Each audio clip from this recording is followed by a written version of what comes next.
My name is Felix Augusto, and I'm a WHYY young journalist. Sustainability has been a priority of the city of Philadelphia ever since former Mayor Michael Nutter laid out his plan to make it the greenest city in America. According to Christine Knapp, the city has been successful at implementing several programs to reach this goal. We've tripled the city's recycling rate. We've added more bike infrastructure, including a new bike share system. We've added over 100 new farmers markets, gardens, and other ways to access local food.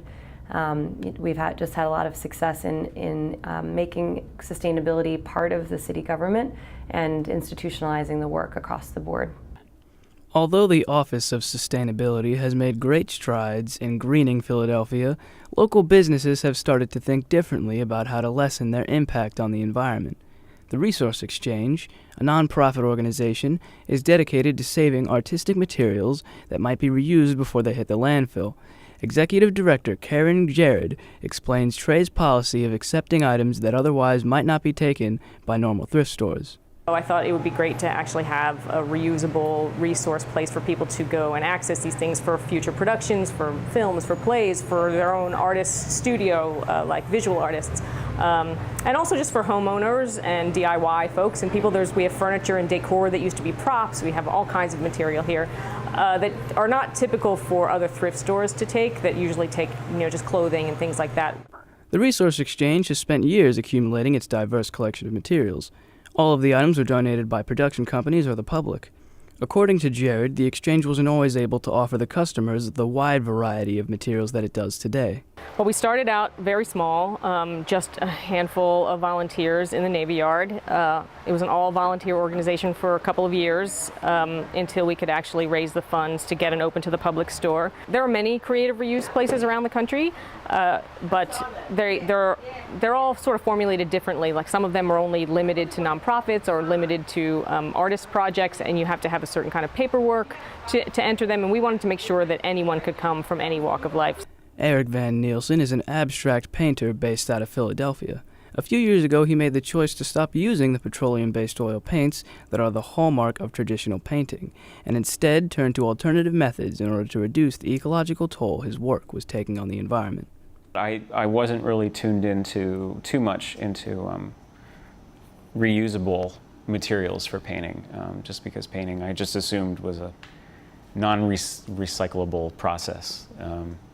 Just before actually I heard of the Resource Exchange, I was thinking more about painting a little more responsibly in terms of the environment. There are natural oils that are plant-based that you can use as opposed to anything synthetic. When I went to school here in Philly at Pennsylvania Academy of the Fine Arts. But they're teaching with traditional methods of, paint thinners and things like that that are not going to be environmentally friendly necessarily. So my goal was to figure out how to have mediums, meaning things that thicken and thin the paint that don't involve petroleum products. M. Jensen, a video artist who is currently studying at the Moore College of Art and Design, has also taken steps towards eliminating her carbon and chemical footprint while creating. Working in video and using found imagery and sourcing that found imagery from the internet is a big way that I am practicing sustainability, and that practice in itself has really cut down my amount of physical art waste. Like any video making, there's going to be props and supplementary materials that are going to be needed, and I always either trash pick them or source them here. Kate Van Vliet, a printmaker and sculptor, notes that the Resource Exchange doesn't just save items from the trash, but also supplies her with useful materials for her work.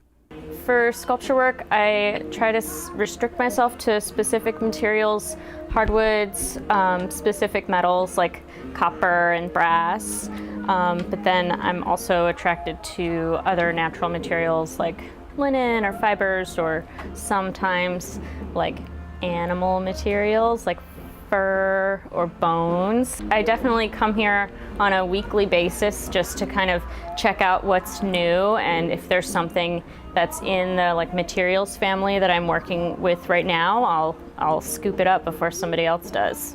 The Resource Exchange features monthly shows highlighting the work of local artists who have used its materials. The shows are especially meaningful to the artists. Oh, it means a lot. Like I've been a loyal customer to Resource Exchange since entering art school and moving to Philadelphia 3 years ago. So them asking me to show here was a really big honor for me.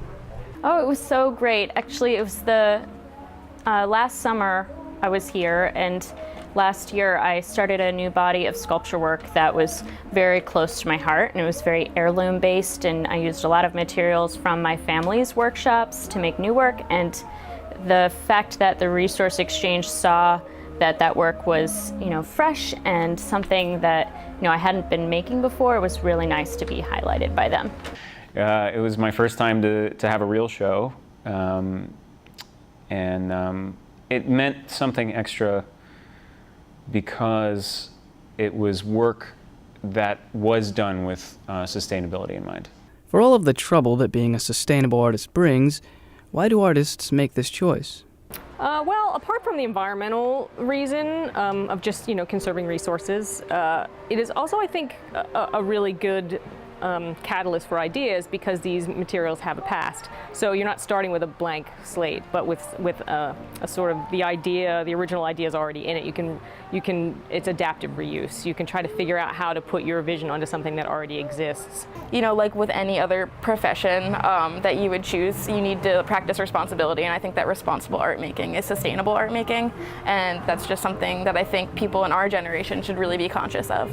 I think there's a little bit of a stereotype with sustainability in art. I think people who aren't artists necessarily, and even some artists, when they think of sustainable art, they think of things that are like sculptures with plastic bottles and things like that are deliberately to look like they've been recycled. But my goals as an artist are no different from somebody else who maybe isn't focused on sustainability. What I try to do to become more green is to do things behind the scenes that aren't going to be apparent by looking at the canvas. These artists are a perfect example of the city's new attitude towards sustainability. The city isn't going to become more sustainable if just city government is doing it. We need every person, every community group, business, church, school, all to figure out how they can play a role as well. Philadelphia's move towards sustainability goes far beyond government offices and regulations. It's being carried out by its own people. For Hunter Lee, Will McQuillan, Husna Hashim, and Dawson Ross, I'm Felix Augusto with WHYY's Young Journalist Program.